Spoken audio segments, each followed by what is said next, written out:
Hola, soy Enrique César Pérez Nuño Robledo. Soy profesor del Departamento de Derecho Procesal de la Facultad de Derecho de la Universidad de Sevilla. Y en este vídeo, en el presente vídeo, pues vamos a analizar el objeto, metodología y finalidad de un trabajo de investigación.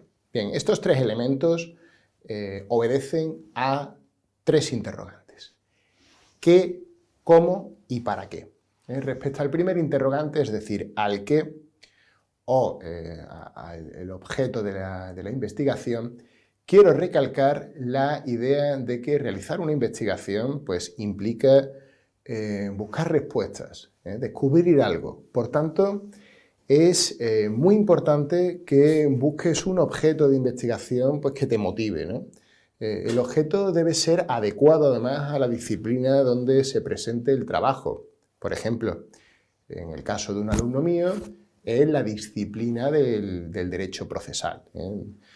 Se tendría que encajar pues, dentro de las distintas materias que se imparten en el departamento, en este caso, pues, de derecho procesal.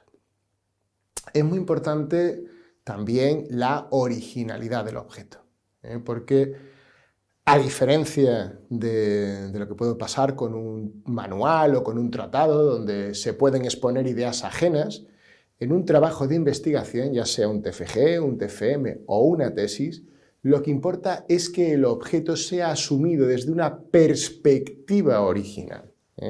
Además, el tema que elijas, pues, tiene que ser un tema importante, importante dentro de la problemática de la disciplina en la que realices el trabajo. Tiene que aportarle algo a aquellos a los que va dirigido, en este caso, pues tu trabajo, ¿no? Dicho esto, y claro, teniendo también presente que de alguna manera en las distintas disciplinas que se estudian, en este caso en la carrera de Derecho, pues de algún modo pueden estar relacionadas, es posible que el objeto de trabajo pues, pueda abarcar también, ¿no? otras áreas. En este sentido, el célebre procesalista italiano Mauro Capelletti, en su obra La jurisdicción constitucional de la libertad, sostenía que, por ejemplo, en lo que atañe a la temática de los derechos fundamentales, no puede sostenerse que la misma sea un coto vedado temático de constitucionalistas y de administrativistas. En este sentido, el estudio de los derechos y libertades por constituir el fundamento de los sistemas jurídicos democráticos, pues interesa a todas las disciplinas jurídicas. Bueno, y entonces, pues ¿cuáles pueden ser, ¿no?, los distintos objetos de trabajo? Hay muchos, yo suelo destacar dos tipos. Aquellos en los que tratas de demostrar algo y aquellos en los que creas algo. Por ejemplo, puedes partir de una premisa, es decir, de una afirmación o de una negación, y luego, con el desarrollo de la investigación, pues ya verás si tal premisa pues, era correcta o no. Básicamente el trabajo consiste en demostrar algo que has planteado. Y ojo, no te preocupes si no se cumple tu premisa. Un trabajo puede ser perfectamente correcto, aunque pues, hayas partido de una premisa equivocada. Aquí lo importante es que el trabajo tenga rigor científico. Otro tipo también de objeto puede ser, como he dicho antes, crear algo. Por ejemplo, imagínate un trabajo que consista en crear una figura jurídica o un instituto jurídico que no exista. Imagínate un trabajo que invente, pues no sé, un nuevo sistema alternativo de resolución de conflictos. Bueno, y por último, respecto al objeto, es importante buscar un tema que sea abarcable. Es decir, quien mucho abarca, poco aprieta, o lo que es lo mismo. hay que tratar de buscar un tema en el que en función pues, del marco de tu investigación, ya sea un TFG, TFM o una tesis, pues puedas profundizar. El segundo interrogante o factor a tener en cuenta es el cómo, es decir, la metodología. Y el problema del cómo pues conduce al terreno de los medios más idóneos para el desarrollo satisfactorio de cualquier empresa intelectual.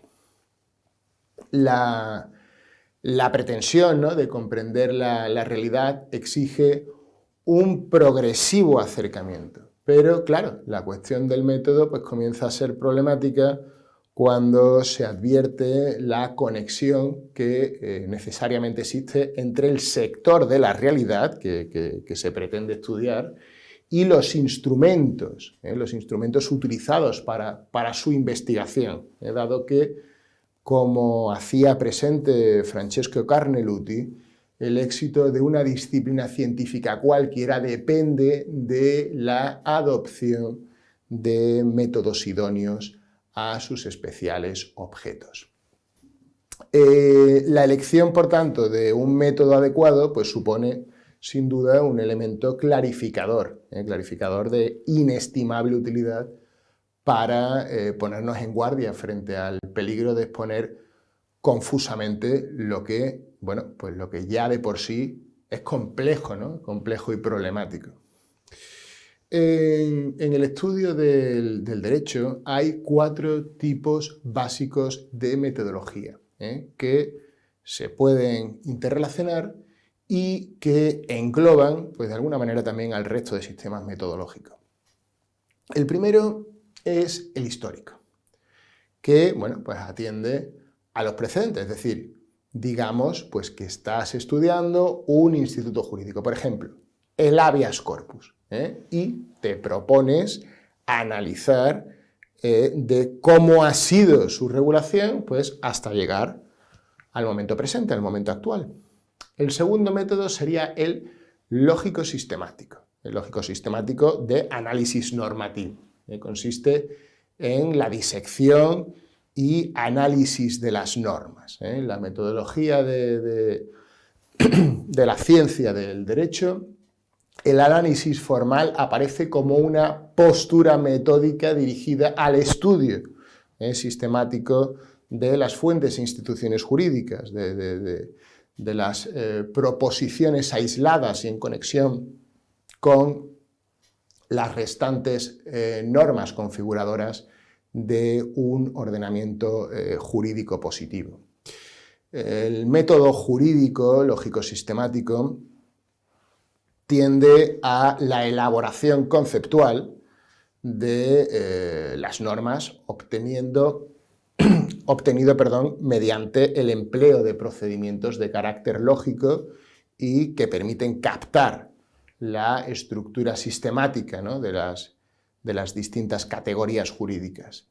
Esta actitud metódica es lo que posibilita la elaboración del conjunto de principios y medios, ¿no?, empleados para la construcción del sistema jurídico y el conjunto, ¿no?, de las formas, ¿no?, que determinan y que califican la experiencia jurídica. El tercer método sería el análisis lingüístico de las categorías jurídicas. El análisis del lenguaje ha cifrado como una de sus principales metas en el ámbito jurídico el dotar a la ciencia del derecho de un lenguaje riguroso. Para ello se ha dirigido a esclarecer el significado de los términos fundamentales que aparecen en el lenguaje jurídico. Y pues su principal preocupación metódica ha sido la de purificar los dominios del derecho pues, de conceptos que resulten inútiles, ambiguos o equívocos. El análisis del lenguaje constituye un procedimiento habitual y tradicional de los juristas, al ser pues las normas jurídicas en su dimensión externa entidades lingüísticas, ¿no? El insigne jurista Joaquín Garrigues afirmaba: los juristas vivimos de las palabras dichas o escritas. Somos vendedores de palabras. A diferencia de otras profesiones, los juristas resolvemos el problema pues, con las palabras de la ley, ¿no? o con las palabras que nos sirven para interpretar la ley. La dimensión lingüística del derecho impone, más que en cualquier ámbito científico o cultural, la exigencia de claridad y precisión. Si Ortega hizo célebre, ¿no?, la idea de que la claridad era la cortesía del filósofo, para el jurista, el legislador, ¿no?, el juez, el intérprete o el teórico del derecho, el uso de un lenguaje transparente, sin concesión alguna a la oscuridad o la confusión, constituye una exigencia vinculada al propio valor de la seguridad jurídica. Lo mismo cabe predicar de la precisión, es decir, de la exactitud en el empleo de términos, de ideas y conceptos, ¿no?, sea en el lenguaje legislativo o en el de los juristas.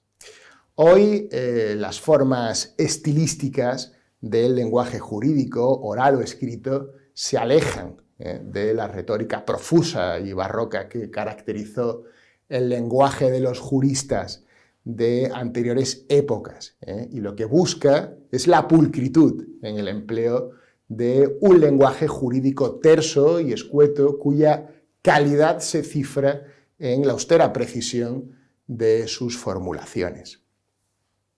La cuarta metodología es la sociológica jurídica. Esta tiene como principal objeto el estudio de la eficacia de las normas e instituciones que integran el derecho. Y tal eficacia se observa gracias a la labor de los distintos operadores jurídicos y también de la eficacia del derecho pues, a través del estudio del comportamiento de sus destinatarios. Por ejemplo, no sé, digamos que se promulga un nuevo código de circulación vial y realizamos una investigación sociológico-jurídica para comprobar en qué medida los conductores pues, lo respetan. También se me ocurre, por ejemplo, que se podría aplicar esta metodología, por ejemplo, con un trabajo que tuviera por objeto el análisis cuantitativo de una determinada jurisprudencia, ya que bueno, las sentencias son la labor de los jueces y los magistrados, es decir, de operadores jurídicos, ¿no? O, por ejemplo, un trabajo pues, que tomase en consideración la receptividad o la resistencia de los letrados de la Administración de Justicia con respecto a la implantación de los medios tecnológicos, ¿no?, en el ámbito de la oficina judicial, ¿no? Bien, por último, vamos a aludir ahora al para qué de la investigación, es decir, a la finalidad, de la investigación. El objeto, como hemos dicho antes, es el argumento que voy a tratar en la investigación. Y la finalidad es para qué voy a tratar ese argumento. El objeto de un trabajo sobre el Ministerio Fiscal es perfilar y definir qué es el Ministerio Fiscal. Y la finalidad del trabajo es demostrar pues, el por qué es importante en un Estado de Derecho que exista un Ministerio Fiscal y qué condiciones tiene que tener en un Estado de Derecho el Ministerio Fiscal, ¿no? El objeto pues, puede ser la premisa o planteamiento del trabajo y la finalidad pues, sería el resultado, ¿no? El resultado o las conclusiones que he obtenido con ese trabajo. Y precisamente tales conclusiones deben ser coherentes con lo que ha sido pues, todo el desarrollo del trabajo. Un trabajo científico no puede ser una pérdida de tiempo. Todo trabajo científico debe estar justificado en la medida en la que represente una aportación, aunque sea una aportación muy pequeña, pero tiene que tener una aportación original.